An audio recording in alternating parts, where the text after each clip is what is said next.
Voltamos prazerosamente daqui do Hotel Blue Tree Premium Manaus.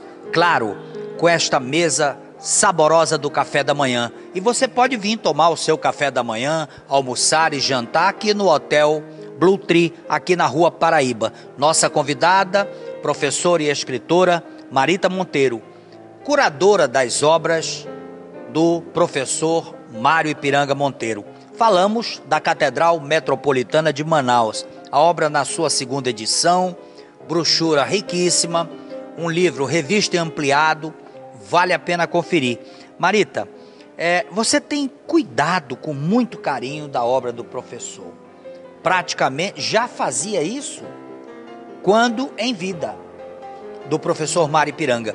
Pós-morte você continua com o mesmo carinho, com a mesma atenção. O que significa isso? Compromisso com o pai, compromisso com a Amazônia, compromisso com a história. Essa atenção que você dá às obras do professor, você, é claro, a família, são muitos filhos, mas você é a pessoa principal que cuida disso, já cuidava e continua.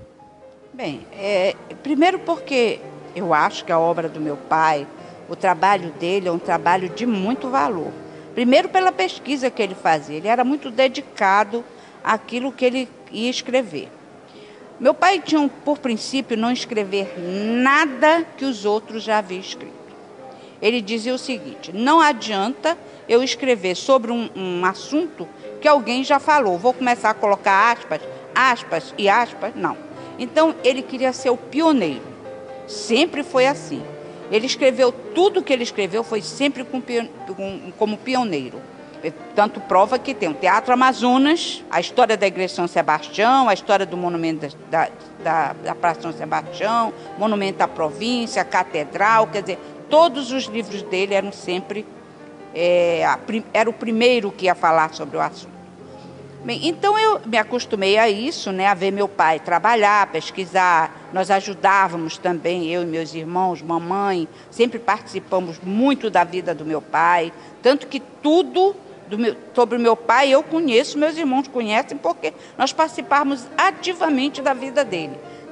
Ou ajudando nas pesquisas, ajudando ele no trabalho, ou então em casa, na vida comum. Toda a vida foi assim. A gente saía quando o papai ia fazer as pesquisas de folclore, nós íamos com ele. Então eu me acostumei a ver meu pai pesquisar, me acostumei a ver o trabalho do meu pai, a conversar com ele todos os dias, todas as horas, porque eu não casei, fiquei morando com eles, então participei da vida dele todo o tempo.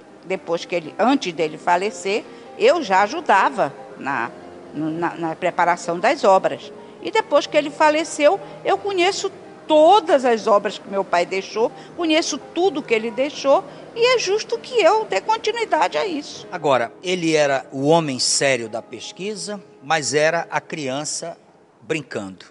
Chegou a construir uma cidade, investiu muito dinheiro, brinquedos caríssimos que ele trazia da Europa e montou uma cidade. Esta cidade hoje foi comprada pela Secretaria de Estado da Cultura, está montada no Largo de São Sebastião. Eu queria que você falasse rapidamente sobre a cidade Santa Anita, que dava o nome da esposa do professor Mário Ipiranga.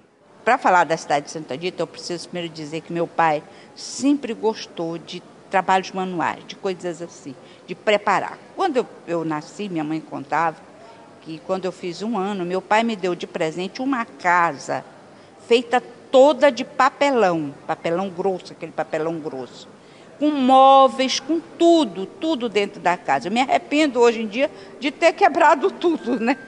Mas ele sempre gostou de trabalhar com essas coisas. Ele pintava, ele desenhava muito bem, tanto que tem muitos livros dele com desenhos dele, tem pinturas dele. E a cidade de Santa Anita era um hobby, ele adorava trem elétrico, isso desde criança. E ele começou então a construir a cidade. Santa Anita, porque era uma homenagem à minha mãe. Minha mãe se chamava Ana, mas ele chamava Anita para ela. Então ele começou a construir. De fato, é muito caro todo o material, tanto de aeromodelismo como de trem, tudo é muito caro. Ele trazia da Europa, mandava buscar nos Estados Unidos e construiu a maquete. E a maquete foi vendida para o Estado está lá em exposição na Galeria do Largo, no Largo São Sebastião, e entregamos todo o material para o Estado, e aquela cidade que está ali, ela não está completa. Ainda tem material para mais umas 6 ou 8 placas, porque falta a parte rural, porque nós não tínhamos espaço em casa para fazer, e lá na galeria onde está também não tem espaço, a não ser que aumentem a parte onde está. Ainda tem mais a parte rural, tem o aeroporto, tem muita coisa ainda para ser montada. Mas a família entregou todo o material para a Secretaria de Cultura. Agora, ainda tem livros para serem editados. Vamos falar dos que já estão prontos e poderão sair a qualquer momento. Bem, eu estou trabalhando agora no Regatão. Papai publicou, na década de 50, a primeira parte do Regatão, que foi logo em seguida plagiado. Na década de 60 foi plagiado por um senhor José Alípio Goulart. Inclusive, com um prefácio, o livro do Alípio Goulart tem o nome O Regatão, com um prefácio do Arthur Reis, que fez também o prefácio do livro do meu pai. Bem, este livro do Alípio Goulart plagiou quase tudo, a parte do Amazonas quase toda vem plagiada do livro do meu pai. Tem parágrafos imensos, iguais ao que meu pai escreveu, do livro dele, quer dizer, um plágio assim, horrível. Então ele preparou a segunda parte. Eu já estou trabalhando nessa segunda parte. Então estou faltando apenas colocar algumas leis que ele já deixou dito onde estavam, tudo direitinho, e que eu estou fazendo a pesquisa para colocar. O outro é a história da Marinha no Brasil. E esse aí são apenas subsídios para a história da Marinha. É um livro pequeno. Tem mais o folclore no tempo, tem mais a cozinha amazonense e tem mais muita coisa sobre folclore.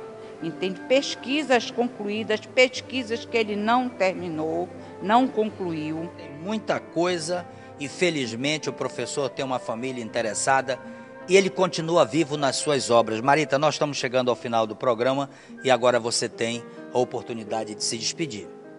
Eu quero agradecer a oportunidade, Abraim, de poder falar sobre as obras do meu pai e dizer aos amazonenses que a gente está lutando para publicar as obras dele. Isso aí é necessário, por tudo que ele escreveu, por tudo que ele fez, entende? Por tudo que ele deixou pronto para ser publicado.